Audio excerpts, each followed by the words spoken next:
जय श्री राधे कृष्ण। श्री राधा कृष्ण एवं गुरुदेव भगवान के चरणों में कोटि कोटि प्रणाम। श्री हरिपाल जी का जन्म ब्राह्मण कुल में हुआ था। आप श्री भगवान के अकिंचन भक्त थे। संत सेवा में आपकी बड़ी प्रीति थी। प्रतिदिन आपके यहाँ साधुओं की पंगत हुआ करती थी। धीरे धीरे जब घर का सारा धन समाप्त हो गया तब आप बाजार से उधार ला लाकर संतों के भोजन प्रसाद की व्यवस्था करने लगे। थोड़े दिन में बाजार में भी जब हजारों रुपए का खर्च हो गया तो वहाँ से भी उधार मिलना बंद हो गया। पास पड़ोस के लोग इसलिए उधार देने से कतराते थे कि ये दिन भर तो साधु सेवा करता है, कुछ काम धंधा तो करते नहीं, फिर वापस कहाँ से करेंगे। संत सेवा के लिए जब कहीं से भी धन की व्यवस्था ना हो सकी तो वे अत्यंत दुखी रहने लगे। ये सदैव यही सोचते कि धन की व्यवस्था का क्या उपाय किया जाए जिससे संत सेवा निर्बाध होती रहे। इसी क्रम में ये एक बार किसी वैश्य के यहाँ चोरी करने के उद्देश्य से घुसे थे। आधी रात का समय था। अचानक खटपट होने से वैश्य की पुत्री की नींद टूट गई। उसने अपने पिता से कहा, पिताजी, लगता है घर में कोई चोर घुसा है। वैश्य ने कहा, चिंता न करो, हमारे गांव में ना कोई चोर है ना कभी चोरी होती है। अगर कोई होगा तो हरिपाल ही होंगे। वे संत सेवा के लिए कुछ ले जाने आए होंगे, इसलिए तू चुपचाप सो जा। पिता पुत्री की इस वार्ता को जब हरिपाल जी ने सुना तो उन्हें इस बात की बड़ी ग्लानि हुई कि वे एक भगवत भक्त के यहाँ चोरी करने घुसे हुए हैं। उन्होंने सारा सामान तो वहीं छोड़ दिया, साथ ही वह चादर भी छोड़ दी जिसमें उन्होंने चोरी का सामान बांधा था। इस घटना के बाद उन्होंने चोरी करना भी छोड़ दिया, क्योंकि इसमें इस बात का भय था कि कहीं गलती से किसी भी भक्त के यहाँ न चोरी हो जाए पर अपराध बन जाए। परंतु साधु सेवा के लिए धन की भी व्यवस्था करनी थी। अतः उन्होंने जंगल में जाकर वेशभूषा, तिलक, माला, कंठी आदि से परीक्षा कर अभक्तों को लूटना शुरू किया। उसी धन से संत सेवा करते। एक दिन द्वार पर बड़ी सी संत मंडली आ पहुंची। इन्होंने पत्नी से कहा, देवी, आज हमारे बड़े भाग्य हैं जो इतने संत घर पर आए हैं। तुम इनके लिए भोजन का कुछ उपाय करो। पत्नी ने कहा, स्वामी, घर में तो एक दाना नहीं है, मैं क्या इंतजाम करूं? हरिपाल जी ने कहा, कहीं पास पड़ोस से ही कुछ मांग लाओ। पत्नी बोली, पास पड़ोस वाले कुछ नहीं देते, यहाँ तक कि मुझे देखकर ही लोग द्वार बंद कर लेते हैं। अब तो भगवान ही कोई उपाय कर सकते हैं। मैं तो यही कहूँगी कि हम दोनों बैठकर भगवान से ही प्रार्थना करें, वे ही हम लोगों की सुनेंगे। पत्नी की बात सुनकर भक्त हरिपाल कुछ क्षण के लिए उदास हो गए। फिर बोले, ठीक है, तू जैसा कहती है वैसा ही करूँगा। फिर क्या था, भक्त दंपति ने अत्यंत दीन भाव से भगवान की शरण ली और बोले, प्रभु, बाहर संत मंडली खड़ी है, दीनानाथ, अब लाज तुम्हारे ही हाथ है।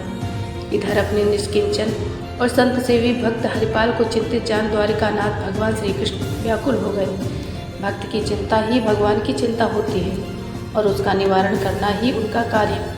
भगवान ने तुरंत सेठ का रूप धारण किया, मूल्यवान वस्त्र आभूषण धारण किए और चलने को तैयार हुए। तो रुक्मिणी जी ने पूछा, प्रभु, आप अचानक कहाँ चल दिए और ये क्या वेश बना रखा है? भगवान ने कहा, एक भक्त के घर जा रहा था पर तुमने टोक दिया, अब कुशल नहीं दिखती। श्री रुक्मिणी जी किंचित रोष व्यक्त करते हुए बोली, आपको तो जहाँ जाना होता है अकेले ही चल देते हैं, मुझे तो पूछते तक नहीं। और जब आज मैंने पूछा तो आप कह रहे हैं कि टोक दिया। भगवान ने मुस्कुराते हुए कहा, अच्छा, आज तुम भी चलो, बड़ा भारी भक्त है, अतः खूब सज धज लो। देखो, मैंने भी खूब सुंदर वस्त्र और मूल्यवान आभूषण धारण कर लिए हैं। भगवान का प्रोत्साहन पाकर श्री रुक्मिणी जी ने नख से सिख तक रत्न जड़ित आभूषणों से श्रृंगार किया और चलने के लिए तैयार हो गई। भगवान श्री द्वारिकानाथ और श्री रुक्मिणी जी दोनों सेठ सेठानी बने भक्त हरिपाल के द्वार पर आए और उनसे कहा, भाई, हमें अमुक गांव जाना है, मार्ग में जंगल पड़ता है और मेरे पास रत्न आभूषण आदि मूल्यवान वस्तुएं हैं, सो हमें कोई पहुंचा दे तो हम उसे मजदूरी दे देंगे। भला अंधा क्या चाहे, दो आंखें। हरिपाल जी को तो मुँह मांगी मुराद ही मिल गई। उन्होंने कहा, मेरे दरवाजे पर संतजन बैठे हैं, इनके लिए व्यवस्था करनी है, सो आप अगर मजदूरी के पैसे पहले दे दीजिए तो मैं आपके साथ साथ चला चलूँ। भगवान तो तैयार बैठे ही थे। उन्होंने तुरंत रुपए दे दिए। हरिपाल जी ने रुपए देकर पत्नी से कहा कि इन रुपयों से तुम संतों को बाल भोग कराओ, मैं इन्हें पहुँचा कर अभी आता हूँ। अब श्री हरिपाल जी आगे आगे और सेठ सेठानी बने भगवान तथा रुक्मिणी जी पीछे पीछे। हरिपाल सोचते चले जा रहे थे कि सेठ जी के पास माल तो बहुत है, परंतु भक्त हैं कि नहीं, क्योंकि भक्तों को लूटना ठीक नहीं। अतः ये बार बार पीछे मुड़कर सेठ सेठानी को देख लेते और वेश के आधार पर परीक्षा करते। इन्हें इन लोगों के शरीर पर ना कोई तिलक दिखाई दे रहा था, ना ही माला कंठी। रास्ते में चर्चा भी केवल धन दौलत और व्यापार वाणिज्य की ही हो रही थी। हरिपाल जी के मन में ये बात दृढ़ हो गई कि लोग वैष्णव और पक्के दुनियादारी व्यक्ति ही हैं, अतः इन्हें लूटना अनुचित नहीं है।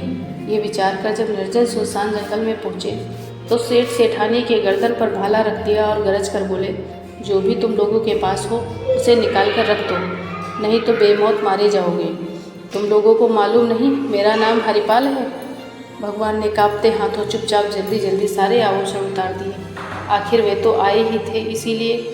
इसके बाद उन्होंने रुक्मिणी जी को भी संकेत किया कि जल्दी से तुम भी सारे आभूषण उतार दो, नहीं तो अनावश्यक विपत्ति में पड़ जाओगी। रुक्मिणी जी को बड़ा आश्चर्य हुआ कि आज प्रभु कैसी लीला कर रहे हैं, जिसके डर से काल भी डरता हो वे सर्वशक्तिमान प्रभु इस मृत्य मानव से क्यों डर रहे हैं। फिर भी प्रभु की इच्छा समझकर उन्होंने सारे आभूषण उतार दिए। बस एक उंगली में एक छल्ला भर रह गया, जो जल्दी में निकल नहीं रहा था। हरिपाल जी ने देखा कि सेठानी की उंगली में अभी एक छल्ला है, उससे भी संत सेवा हो सकती है, तो बड़ी निष्ठुरता पूर्वक उंगली मरोड़कर उसे भी निकाल ही लिया। अब तो रुक्मिणी जी को बहुत क्रोध आया कि इस दुष्ट को इतने आभूषण दे दिए गए, फिर भी एक छल्ले के लिए इसने मेरी उंगली मरोड़ दी। वे शाप देने को उद्धत हो गई। भगवान उनके मनोभाव को जान गए और कहीं श्री रुक्मिणी जी शाप ही न दे दे, यह सोचकर तुरंत अपने असली रूप में प्रकट हो गए और भक्त हरिपाल को अपने वक्षस्थल से चिपका लिया। मानो प्रभु इस प्रकार श्री रुक्मिणी जी को ये बता दिया हो कि इसे शाप न दो, अन्यथा इसका शाप भी मैं अपने ही ऊपर ले लूँगा। जब हरिपाल जी को यह पता चला कि जिन सेठ सेठानी को मैंने लूट लिया है वे तो मेरे परम आराध्य ही हैं, तो उनकी दशा विचित्र हो गई। वे बार बार प्रभु के चरणों में गिरकर क्षमा याचना करते हुए प्रायश्चित करने और सारा धन वापस करने लगे। तब भगवान ने कहा, भैया ये तो मैं तुम्हारे लिए ही लाया था। तुम्हारी संत सेवा से मैं बहुत प्रसन्न हूँ। तुम तो मेरे भक्तों के मुकुटमणि भक्तराज हो। तुम किसी प्रकार की चिंता ना करो और ये सारा धन ले जाकर संत की सेवा करो। श्री हरिपाल जी ने कहा, प्रभु यदि संतों को इस बात का पता लग जाएगा तो वे इसे स्वीकार नहीं करेंगे और मेरी जग हंसाई भी बहुत होगी कि इसने तो भगवान को ही लूट लिया। भगवान ने कहा, डरो मत, ये सब मेरी ही इच्छा से हुआ है, अतः मैं किसी से नहीं कहूँगा। इस प्रकार वार्तालाप करते हुए और दर्शन देकर जब भगवान जाने को उद्धत हुए तो हरिपाल जी ने कहा, प्रभु यदि आपने संत सेवा से संतुष्ट होकर मुझे दर्शन दिए तो इसकी प्रेरणा तो मुझे मेरी पत्नी ने दी, अतः कृपा करके उसे भी दर्शन दें। भगवान भक्त हरिपाल के भाव को जानकर बहुत प्रसन्न हुए और घर चलकर दर्शन देने की स्वीकृति दे दी। फिर क्या था, हरिपाल जी आनंद से नाच उठे। उन्होंने कंधे पर एक और भगवान को और एक और माता रुक्मिणी को बैठाया और घर लाकर सिंहासन पर बिठाकर उनकी सेवा पूजा की। तत्पश्चात संतों का बृहद भंडारा हुआ। श्री हरिपाल जी की पत्नी जब संतों के लिए भोजन बनाने लगी तो श्री रुक्मिणी जी ने भी साग्रह उसमें हाथ बटाया। इसी प्रकार से हरिपाल जी जब परोसने लगे तो भगवान भी उनके साथ साथ जुट गए। संतों ने भक्त और भगवान की जय जयकार की और आनंदपूर्वक भंडारा संपन्न हुआ। इस प्रकार श्री भगवान अपने भक्तों से उसी प्रकार स्नेह करते हैं जैसे गौ माता अपने बछड़े से करती है। जैसे पायपान करते समय स्तनों का प्रहार करता है तो भी गौ माता उसे दूध देती है, वैसे ही भक्त द्वारा दिए गए कष्टों को न ध्यान में न रखकर भगवान सिर्फ उसके भाव को ही देखते हैं। कहानी पसंद आई हो तो कमेंट बॉक्स में ज़रूर बताइएगा। लाइक सब्सक्राइब करके कमेंट बॉक्स में राधे राधे लिख दीजिए। जय श्री राधे।